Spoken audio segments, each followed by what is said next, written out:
Prague, 1964. Nikita Khrushchev visits Antonin Novotny, the loyal communist ruler of Czechoslovakia.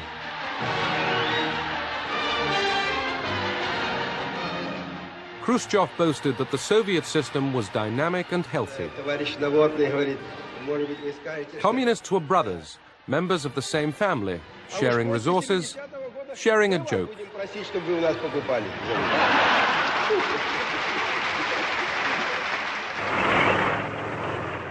But only 4 years later, the Soviet Union returned to Prague with tanks.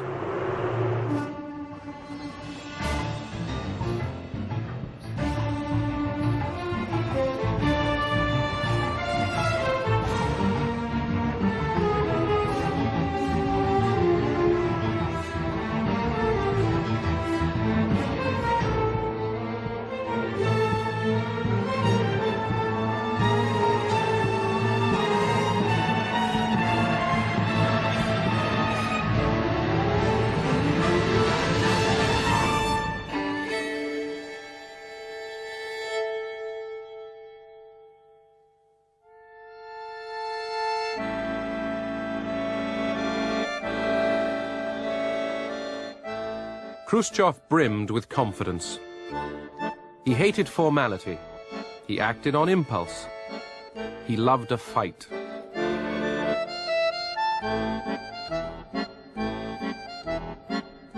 He wanted to make the Soviet Union happy as well as glorious.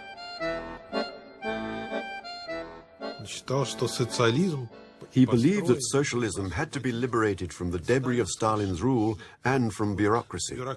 It should be made more democratic. The gates should be opened, but gradually, step by step.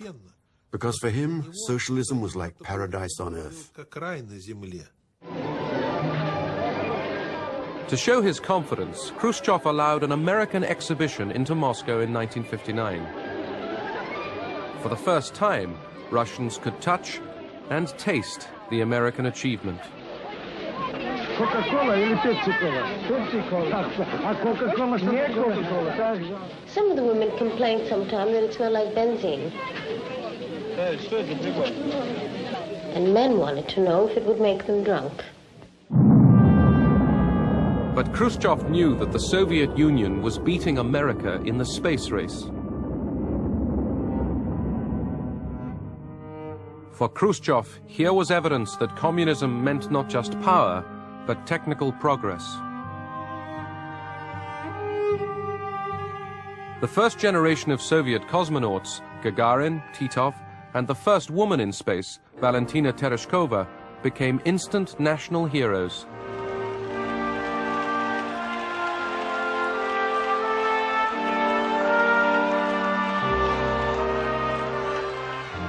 They personified Khrushchev's vision, a modernized, vigorous Soviet Union which would lead the world into the future.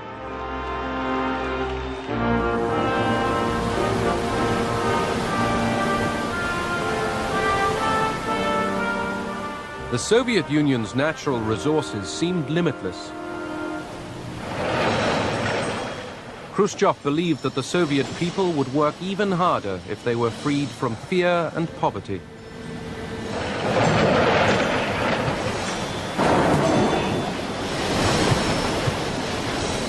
Коммунисты живут не хуже, а лучше многих стран. А в будущем мы будем жить так, как ни одна страна не живет. Это я вам говорю.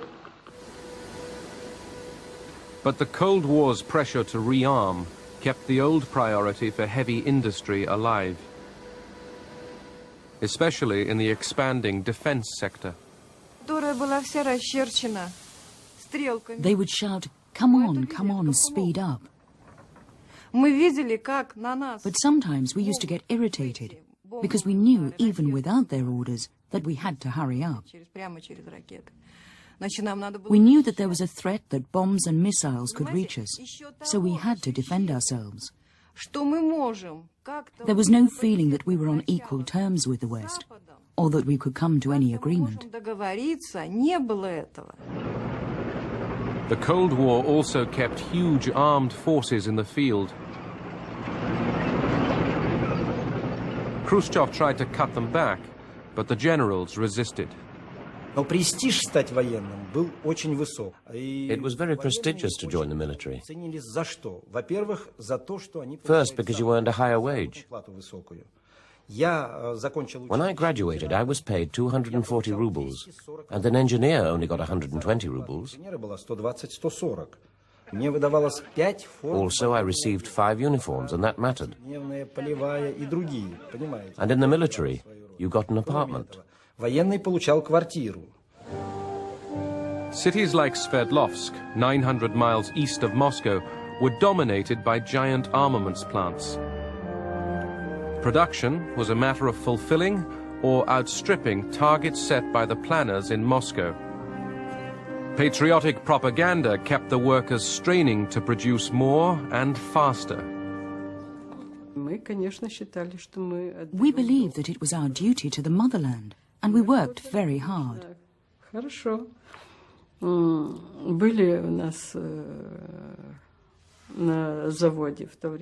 lot of young people worked at our factory. About 3,000 young communists, Komsomol members.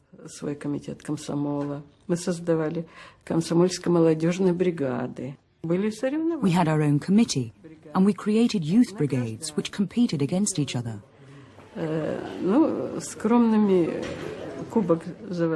The best brigades were awarded pennants and trophies. Khrushchev and the parties still relied on propaganda and patriotism to keep the economy going. В ответ на провокации американской военщины мы, металлурги, будем трудиться еще лучше. И пусть каждая сверхплановая тонна нашего уральского металла укрепляет могущество нашей Родины. People forgave us a lot because of the Cold War. The West didn't only harm us, it also helped us. Because by frightening us, it played into our hands. We could say to the people, tighten up your belts, be patient. We have to wait for a better life and be prepared for the worst. And we use that. We had such a huge country with vast resources. All the people worked. So why were we dressed so badly in whatever we could lay our hands on, and ate whatever there was, and not what we wanted? The explanation was simple. Uncle Sam and the imperialists are making an atomic bomb. So we had to make 2 in order to frighten them. If they made 2 bombs, we had to produce 4.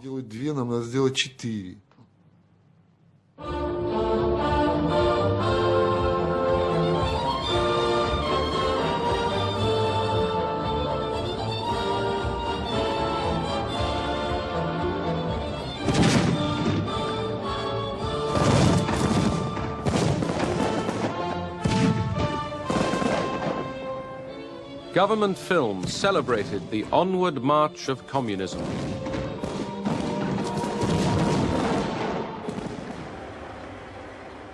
But most people in the Soviet Union still lived in hardship and overcrowding.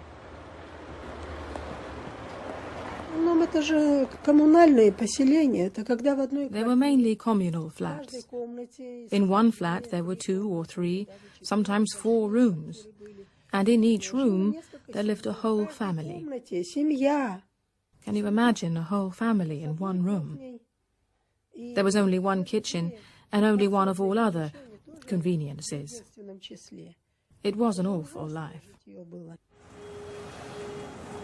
Khrushchev was impatient to see Soviet people living as well as Americans, or even better.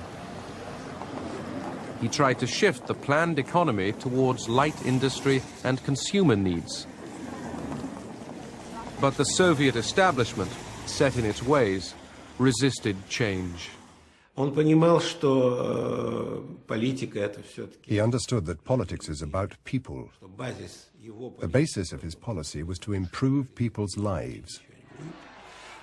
He knew he had to deal differently with the outside world, that change was needed. He understood it as a man with a lot of common sense, peasant's common sense. He had very strong instinctive gut feelings, and he followed them. But professional politicians and diplomats at the time were horrified. They said, "What is he doing?" To solve the housing shortage, prefabrication seemed the answer. In the 1960s, apartment blocks shot up around every Soviet city.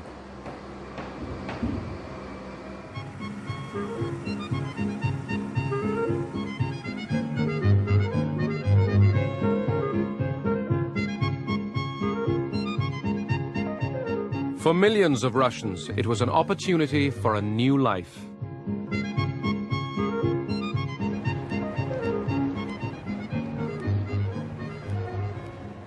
Of course we were happy.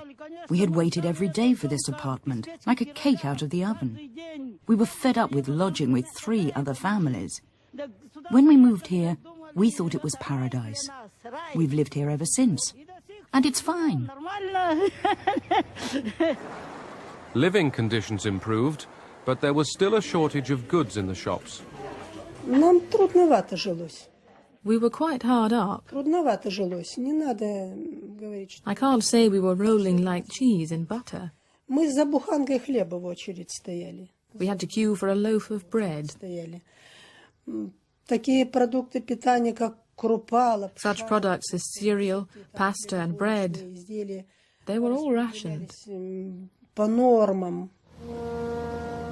To solve the food shortage, Khrushchev rushed through agricultural reforms. He launched the Virgin Lands campaign, which ploughed up the natural grasslands of Central Asia and planted them with wheat. Khrushchev boasted that he would overtake America in meat, milk and grain.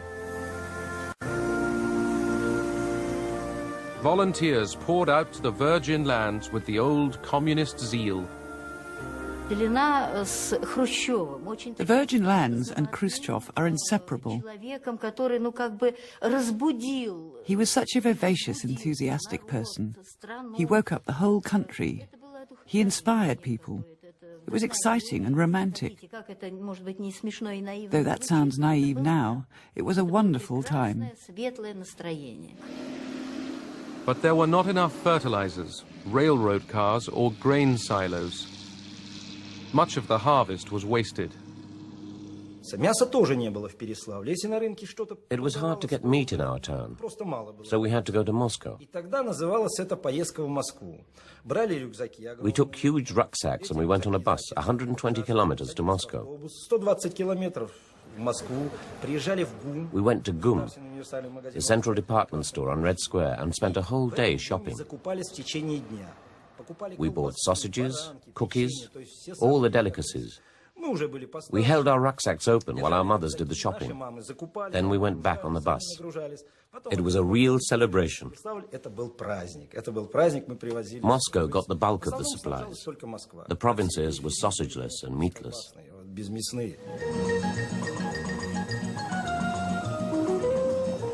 Moscow, the showcase capital city, was allowed special supplies.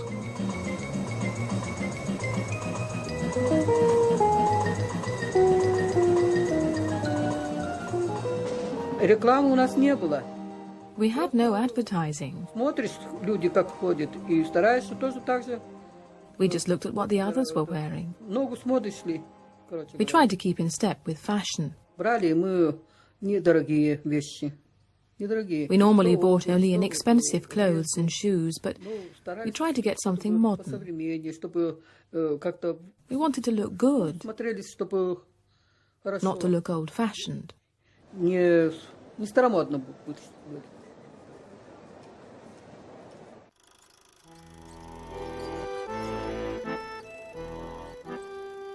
People wanted more out of life and found ways to get it. Russians who worked in the defense industry got special privileges. Soviet home movies recorded changing behavior, the company picnic.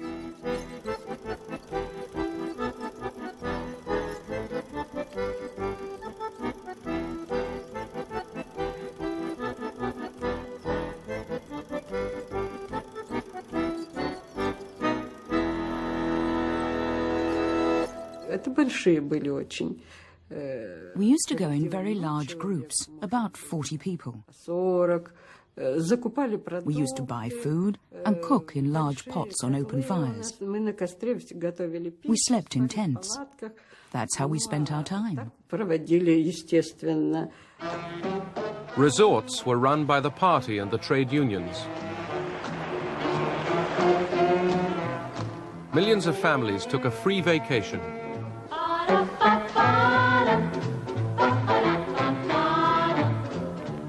Official films showed the world a new image of modern Soviet man and woman. Western lifestyles were alluring. Мода, конечно, к нам проникала. Fashion did penetrate our country. Как мы в конце 60-х, начале 60-х уже... In the late 50s and the beginning of the 60s, when we got trousers, we changed them to make them very narrow and flute-like. Может, это англичане... You could only get them on and off by using soap on your legs. Вот, мы их снимали с мылом, с ног. We were punished severely for wearing them. Также одевали, вот. Но за это очень жестко преследовали.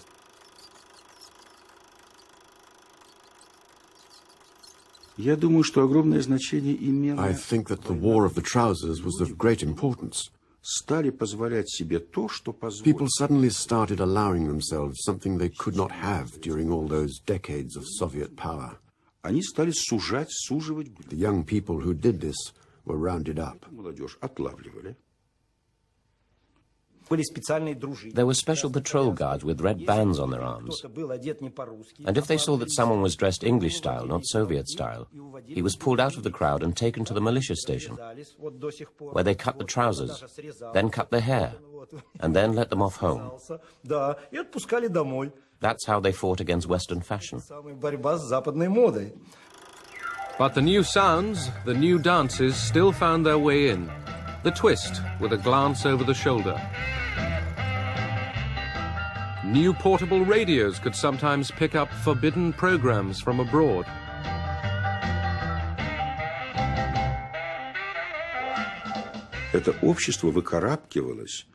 Society was trying to crawl out from under the stones of totalitarianism.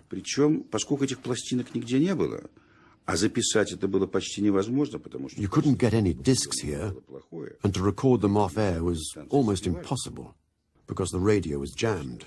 But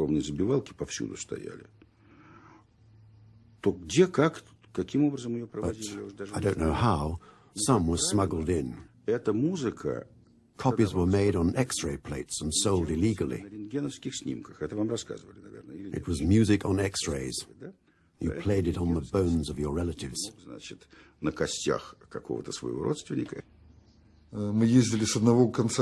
We used to go from one end of town to the other. Paid crazy money for them. Each record cost 1 ruble. That was a lot of money at the time. So I skipped lunch at school for a week, for 2 weeks. Several of us would save up the money together and go and get a record, get back, put the record on, and listen to rock and roll, to Elvis Presley. That was really something. But most ordinary Russians received only what the state approved.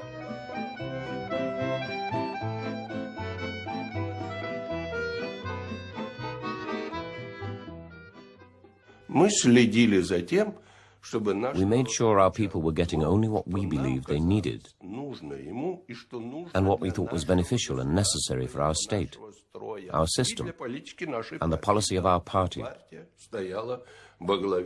which played the leading role in our society.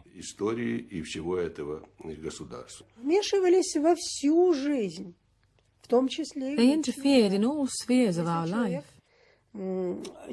If a man behaved badly in the family, if he was drinking or had another woman, and his wife would tell the party or Komsomol organization,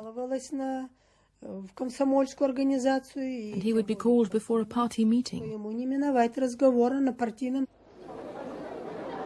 The young were trying to make up their own rules. The old Russian family was losing control of its children. In vain, the communist youth movement tried to preserve traditional morals. To have sex before marriage for us was very bad manners. The first night was normally after the wedding.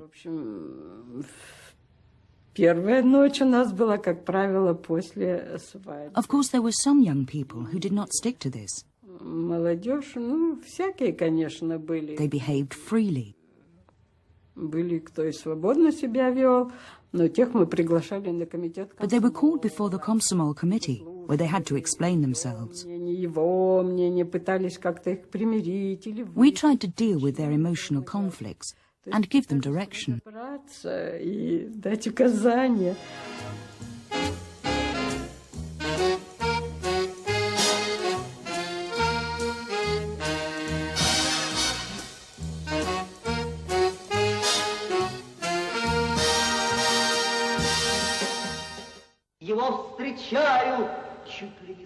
Writers and artists grew bolder, challenging the censors. The young crowded to hear new voices speaking from the heart.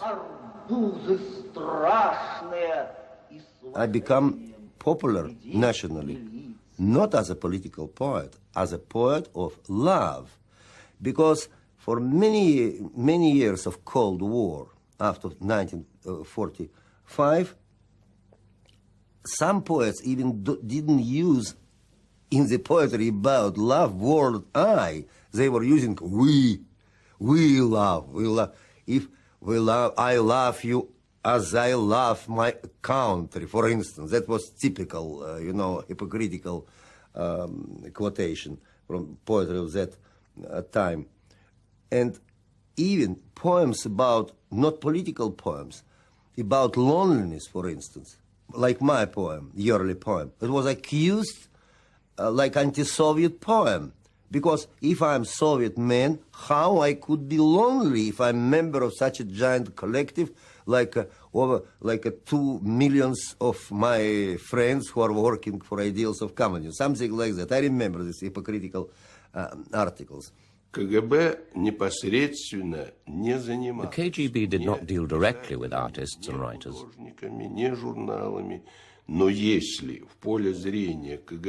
But if certain facts came to the attention of the KGB, and if they discovered anti-Soviet content, or something that contradicted our ideology and policies, then the KGB could get involved and try to find out who started it, why, and what their motives were.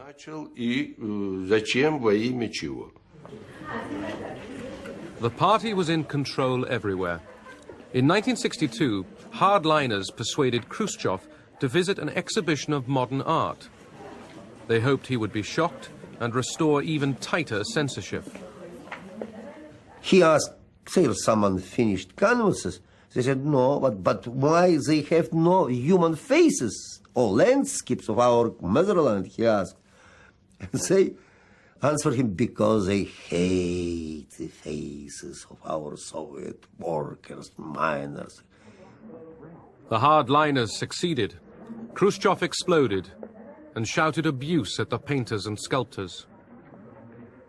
Это была провокация. Выставка. Провокация. The exhibition was a provocation. It was like a move in chess, which had several targets at once. It was a trap set for the intelligentsia, which included a trap for me, because I had won lots of competitions.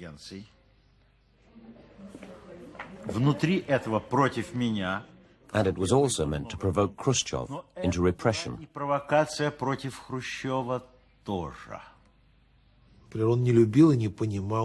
He didn't like, he didn't understand avant-garde art.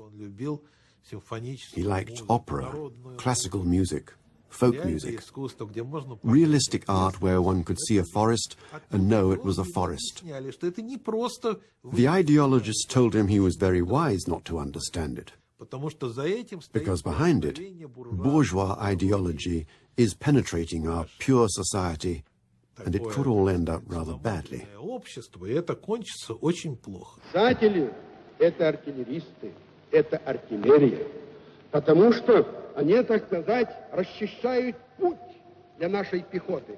Образно говоря, прочищают мозги тому, кому следует. Поэтому бить точно, но бить по противнику, по своим не стрелять. The censors stifled free speech in other parts of the Soviet Empire. In Czechoslovakia, where a rigid Stalinist leadership blocked all reform, the struggle was the same, the free-thinking artist trying to elude the party censor. In those years, Václav Havel began to write for the theatre. To criticize communist ideology was like suicide. It was better to find another way, to write about human rights, human freedom, and basic human existence, rather than enter into a direct confrontation with ideology. You know, the censorship itself, that's not the worst evil. The worst evil is, and that's the product of censorship, is the self-censorship. Because that twists spines, that destroys my character. Because I have to think something else and say something else. I have to always control myself. I am stopping to being honest. I am becoming hypocrite. And that's what they wanted. They wanted everybody to feel guilty. Whatever went wrong, the communist system itself must never be blamed. Khrushchev had still not solved the problem of food supply. But he was buoyant about his grand schemes. He ordered everyone to grow corn, claiming, wrongly, that new Soviet varieties could survive in cold climates. The poor girls and boys had to warm up the fields day and night so that the corn would grow. They burnt fires all through the night, especially if a frost was forecast. Sometimes they fell asleep too close to the fire and burnt their hands and faces. So the corn for us was not the queen of the fields, but an evil stepmother.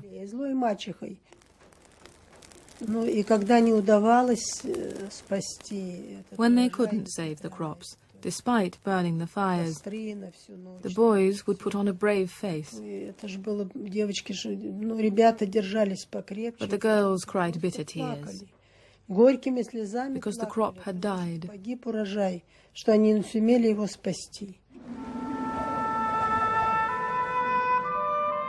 In 1963, the harvest failed. There were bread shortages and renewed rationing. Wheat had to be imported from the West. At least we'd always had bread before. But when suddenly it disappeared, thanks to him, Khrushchev was cursed. But only at home. In the streets you had to keep quiet. But at home, even though my father was a communist, he used to swear and curse Khrushchev because he made life much more difficult for us.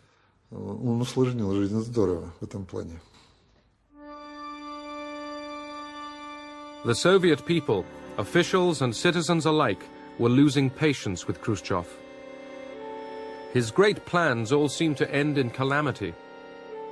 Khrushchev's peasant boisterousness amused the West, but it shocked Russians. They found him clownish, irresponsible. Over Cuba, he had nearly blundered into nuclear war.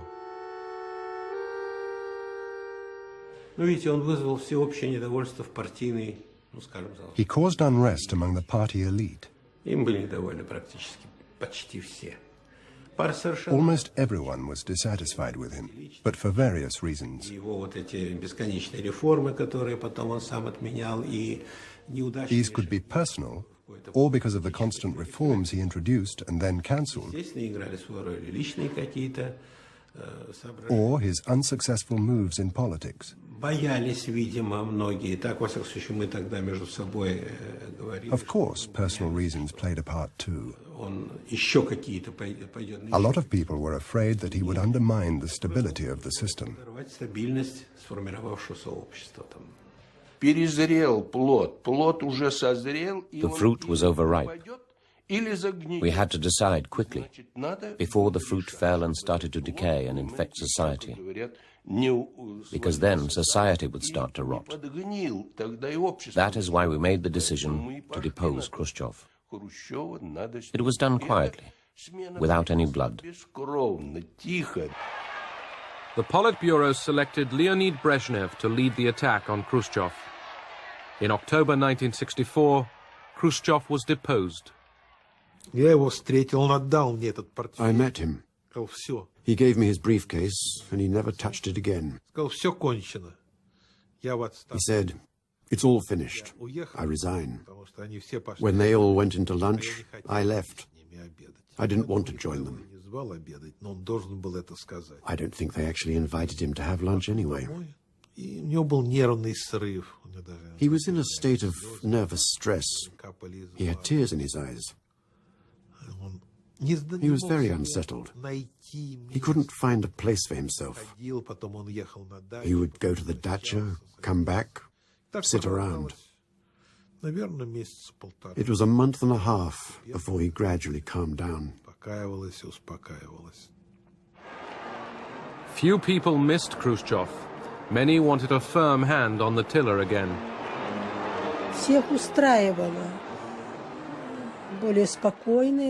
Everybody was satisfied with the wiser, more sensible position taken up by the new leadership, and by Brezhnev in particular. That was our first impression. It was more acceptable to the people because it was more stable. Before that, the situation had been uncertain, and we didn't know what would happen from one day to the next. Stability was restored in the Soviet Union, but unrest stirred in the empire. In Czechoslovakia, the repressive regime of Antonin Novotny still stamped on demands for a more open society. They tried to push back the progress of freedom, but they didn't succeed anymore. We made 2 steps forward, and we were repressed by 1 step, but we gained 1 step always. By February 1968, the Czechoslovak reformers were taking over. Brezhnev flew to Prague to size up the new leader, Alexander Dubček. Brezhnev accepted that some change was inevitable. Alexander Dubček seemed a loyal communist who would alter only what was necessary. By March 1968, Dubček and the new president, Ludvík Svoboda, were in charge, but their reforms were already shocking the rest of the communist world. The reformers were confident that they could bring communism up to date. The party would still lead, but by consent, not force. There would be freedom to speak and write, to travel and organize. There would even be a form of market economy. Dubček's vision was named Socialism with a Human Face. One of the first changes was the ending of censorship. Suddenly the papers were full of truth, revealing the crimes of Stalinist Czechoslovakia. Everywhere, crowds gathered in anxious debate.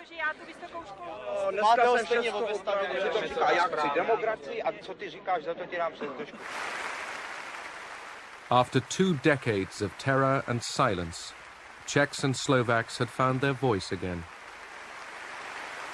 People came in thousands, and if they didn't get in, they listened outside for hours on end. People suddenly realized that they can live more freely. And they came very anxious to learn about the new enlarge boundaries of their lives.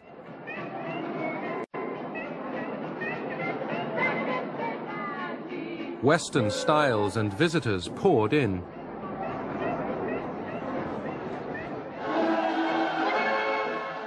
This May Day, there was genuine joy. Trust was growing between the people and their leaders. But could communism be reformed? On the one hand, they wanted to preserve communism and socialism, as they called it. But on the other hand, they wanted to give it a human face, which meant that they wanted to lift the lid a little. But they hoped that the lid would not fly off with the pressure inside the cooker, as it were, that they would still be able to contain the situation. Well, it was funny that, before, in the 50s and like that, people were looking over their shoulders, who could be following you, and if they had some, somebody brought from West some newspaper, it was in the pockets, deep in the pockets. In the 60s, in the euphoria of free press, everybody was talking freely and at the same time looking over their shoulders.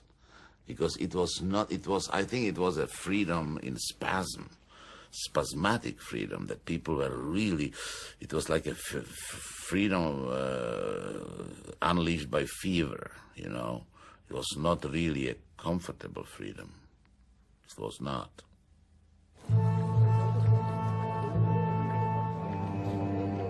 In May, a grim Soviet Prime Minister, Alexei Kosygin, visited the Czechs. Soviet dislike of Dubček's reforms had turned to horror. Moscow feared the Communist Party might lose power. Worse, Dubček might change sides in the Cold War. A few hardline Czechoslovak communists agreed with the Kremlin. Nežadali nic zvláštného. Zastavte. They didn't ask for anything special,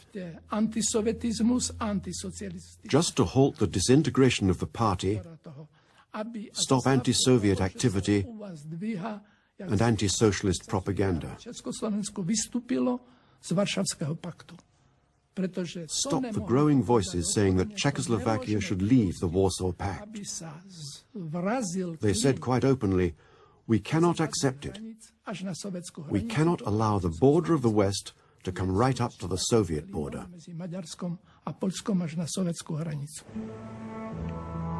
In the early summer, Warsaw Pact troops staged very public maneuvers in Czechoslovakia.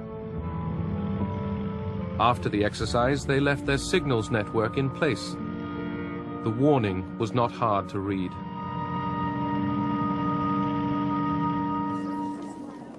Threats from Moscow and the Warsaw Pact failed to make Dubček climb down. In July, Brezhnev, Kosygin and the entire Politburo arrived from Moscow with renewed demands. The situation was quite tense. We came to an agreement that the Czechoslovaks would themselves carry out a certain number of crucial measures to restore order. This involved some changes of personnel, the introduction of tighter control over the mass media, and stricter work among certain layers of society. And the imposition of censorship, because openly anti-communist, anti-Soviet publications and articles had started to appear.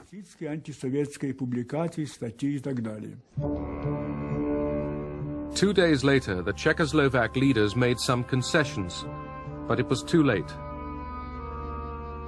The Soviet Politburo had already decided to solve the problem by force.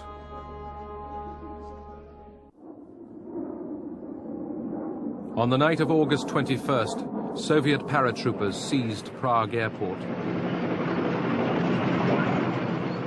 Soviet and Warsaw Pact armies burst through the Czechoslovak frontiers.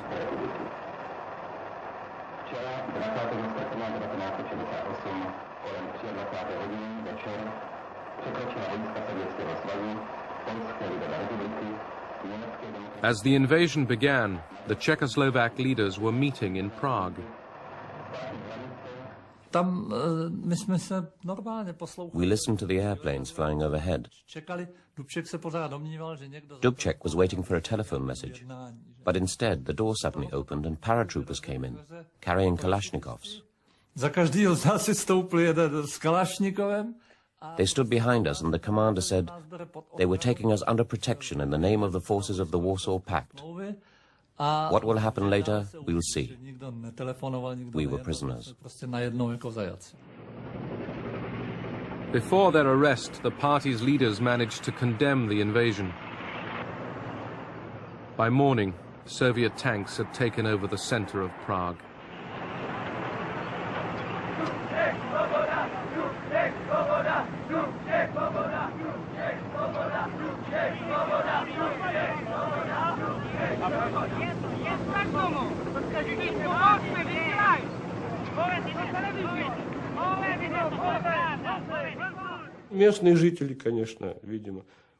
A lot of the population were bewildered.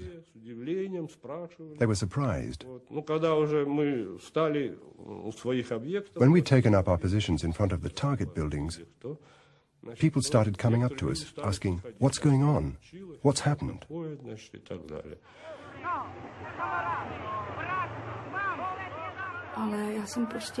They came like burglars and pretended they wanted to help us. So we went to speak to them. We climbed on the tanks and we told them to go back home, that they had lost their way or been sent to the wrong place. They were really surprised and didn't understand what we were trying to tell them.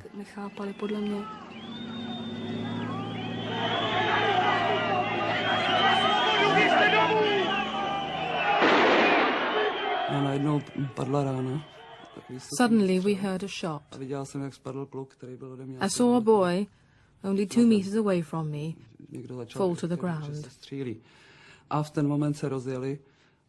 The armored car started to advance. People moved to the side streets. But there were so many of us, we couldn't all fit in those narrow streets. I was at the edge of the crowd. The armored car struck me. There was nothing I could do. It hit my knee with the front wheel.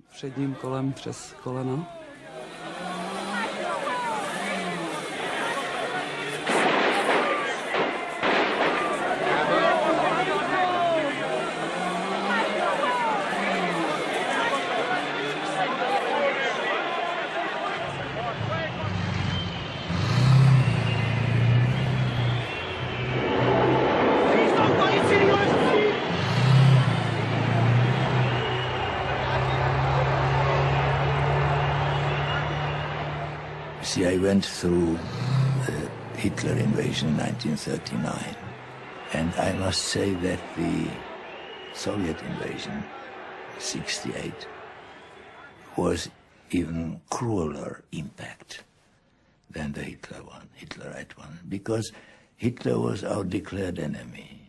We didn't expect anything from him but the worst.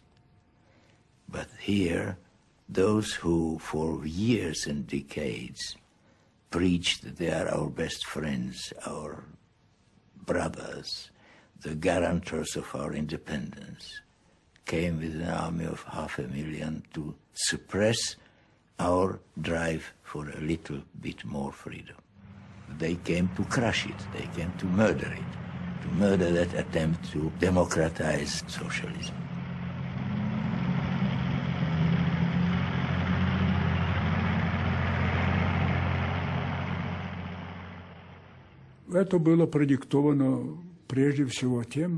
This action was dictated, first of all, by the need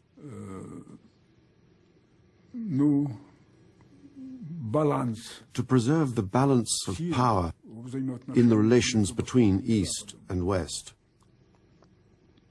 And of course, we were interested in preserving the established system.